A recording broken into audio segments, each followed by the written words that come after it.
stop it. Stop playing Final Fantasy XIV right now.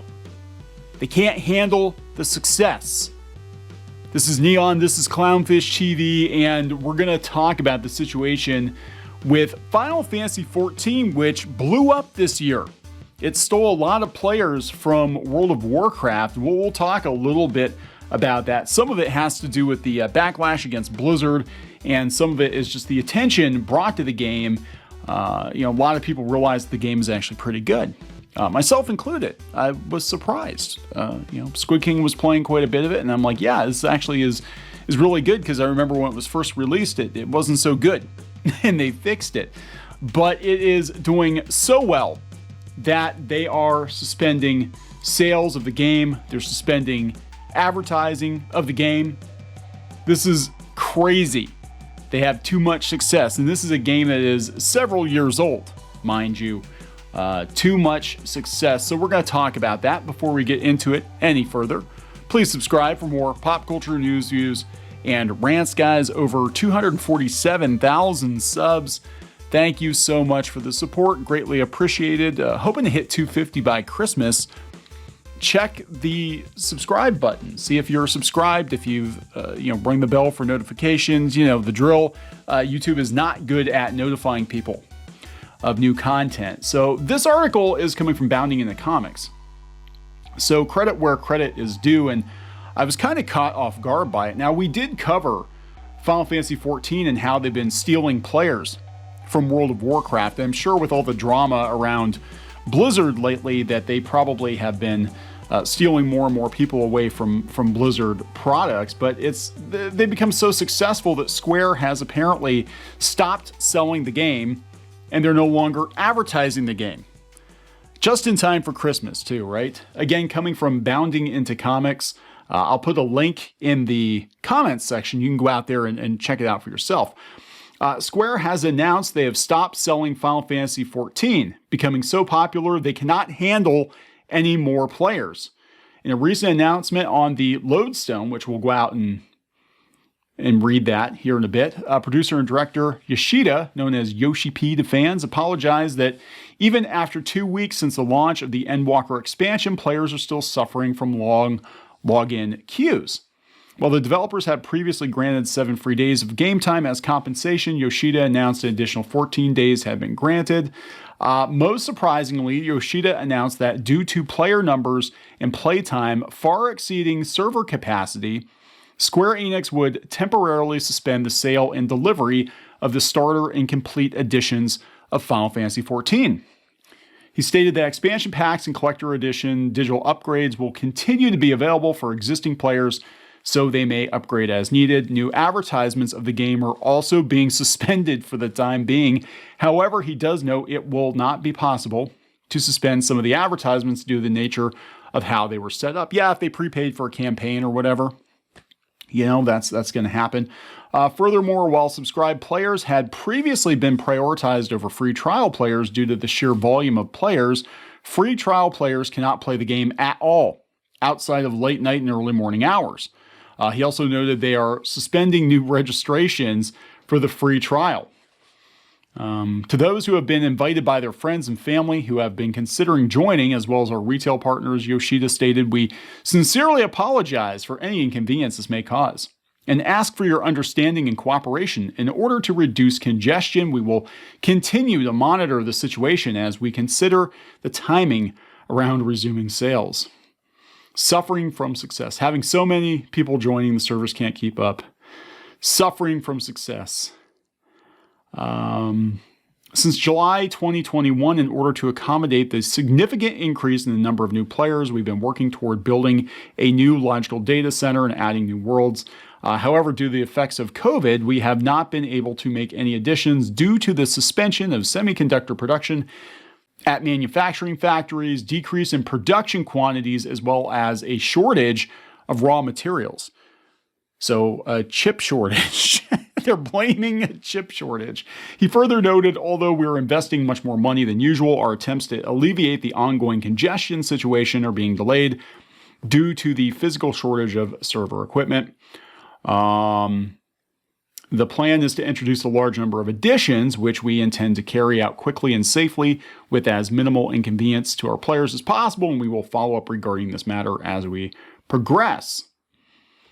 So yeah, the MMORPG has seen a huge boost in player numbers due to the perfect storm. World of Warcraft, formerly the titan of the MMO genre, has fallen on hard times. Talking about the Shadowlands expansion not doing so hot and all of the drama. So these factors led to World of Warcraft streamer Asmongold trying Final Fantasy XIV on stream. After that, the game broke its concurrent Steam players record with 47,542 players in July of this year. Earlier this month, they had 95,000 concurrent players. Can we bring Ultima Online back? Can we set up a shard? I would love to have 95,000 people playing Ultima Online. I don't even think it's possible. Freaking loved Ultima Online. I miss Ultima. Don't you miss Ultima? I miss Ultima. The game is available on PS4, PS5, and directly from Square-Enix on PC. So that's just Steam. That's not including people who bought a copy and are playing directly on a PC version through Square. That's not including PlayStation players. Yeah, so this is really interesting. That they've blown up to the point of having to suspend sales.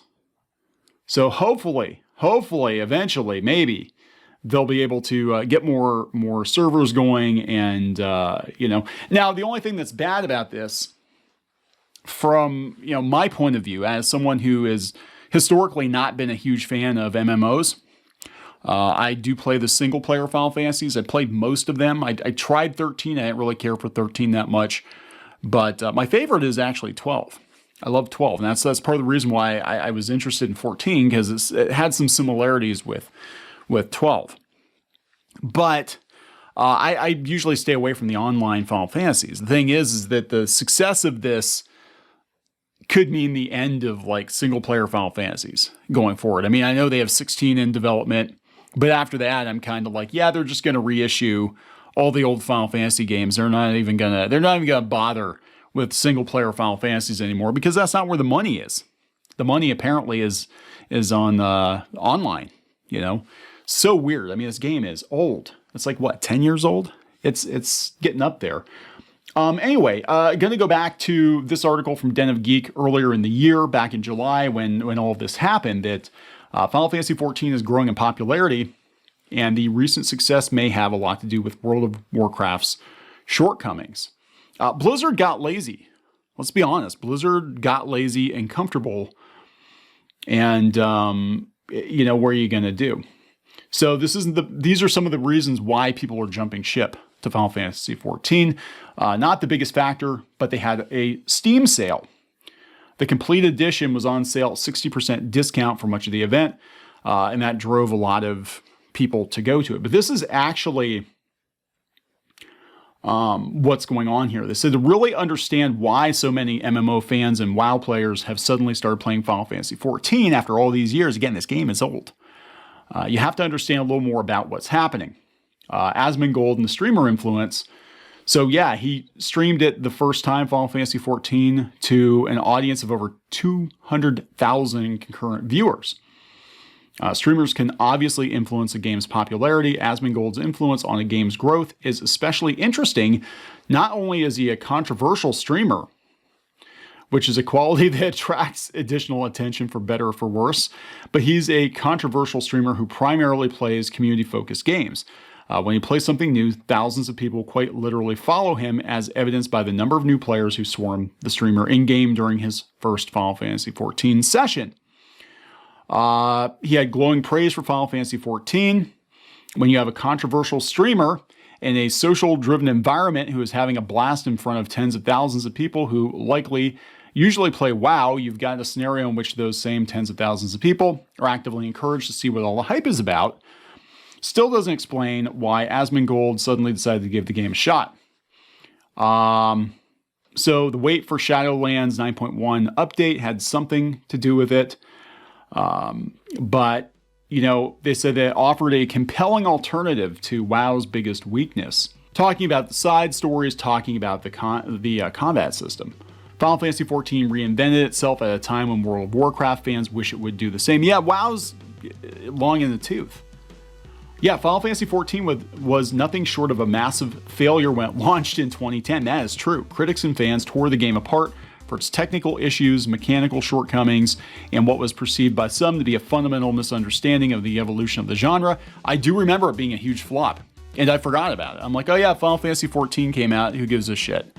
You know, I don't care. I didn't really care that much for 11, and I'm not playing 14, and I'm tired of Final Fantasy going online, and I forgot about it. And then Realm Reborn happened, you know, and then they've been updating it all along, which is so weird because this game is so old. But again, a lot of it, I think, has to do with the anti-Blizzard sentiment. It is kind of a perfect storm. And, you know, so there are alternatives. If a company lets you down, you can always change. You can always, you know, go play another product, watch another movie, play another video game, read another comic book. You don't have to keep giving money to people if you don't like what they're doing, what they're making. You're not obligated to keep playing the same games over and over or buy sequels to games or movies or comics or whatever if the quality's not there. So pretty interesting situation. I can honestly say I don't recall this happening too often, that a game is so successful that they have to basically shut it down. I'm going to wrap this one up. Please subscribe for more pop culture news, views, and rants, guys. We'll talk later.